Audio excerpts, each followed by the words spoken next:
Hi there everyone, Alice here from Just Films and That. Ahead of the release of Dune Part 2, some cinemas are showing Part 1 again. I went to go and see it in IMAX at the ODEON, so here's a quick spoiler-free review of the film.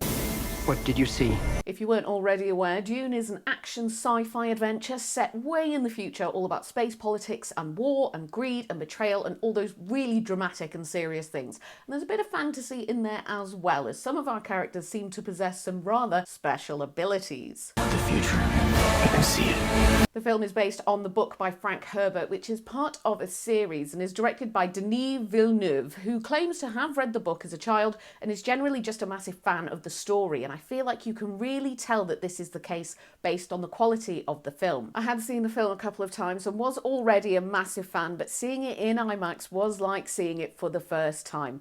I love this film and there is so much to like in there. The story itself I find really compelling. The world we find ourselves in feels so serious and hostile, and everything feels really dramatic without crossing the line into cheesy. You've got an excellent script which manages to be incredibly engaging without actually being too dialogue heavy and delivers a somewhat poetic use of language. There are some beautifully worded conversations that will just have you hooked. The performances are top tier and there's a heck of a cast in there. Timothée Chalamet, I've heard he goes by both, Oscar Isaac, Rebecca Ferguson, and the list really does go on.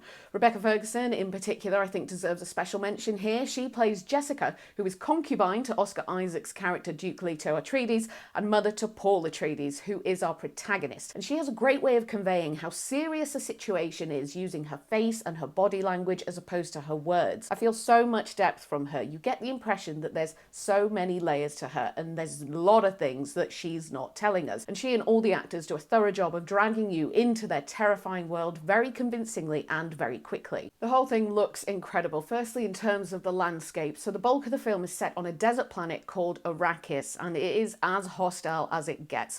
Arrakis is a death trap. And you really feel that through the screen with the help of colour, texture, editing and sound.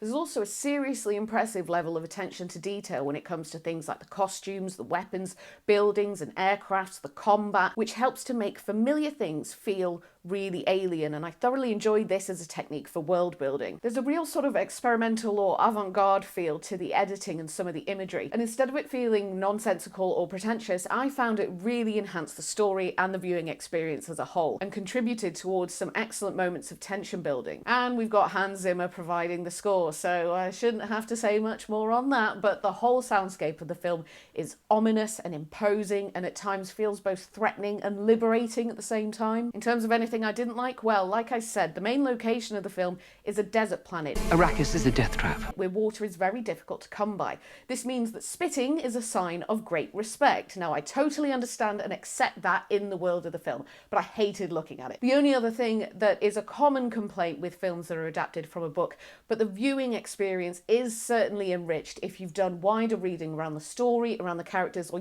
just read the book. The first time I watched this, I went in knowing absolutely nothing about it and I still thought it was excellent, but then the second time I watched it, my husband did a bit of a running commentary for me as he has read some of the books and he was able to fill me in on certain details and offer a deeper explanation when it came to certain plot points or characters or even objects. Now, most of us don't want to sit in the cinema for 7 hours, so you're never going to get everything in there. It's so challenging when deciding what stays and what goes when you make a film this way, and I think in terms of book adaptations it is certainly successful and enjoyable for those who haven't read the book, but there are little treats for you in there if you have read the book, and you can feel all smug and go, oh yeah, I know exactly why that just happened. Right, in terms of the critical reception then, Dune Part 1 gets an 8 out of 10 on IMDb at the time of recording. Then over on Rotten Tomatoes, it gets 83% from the critics and 90% from the audience.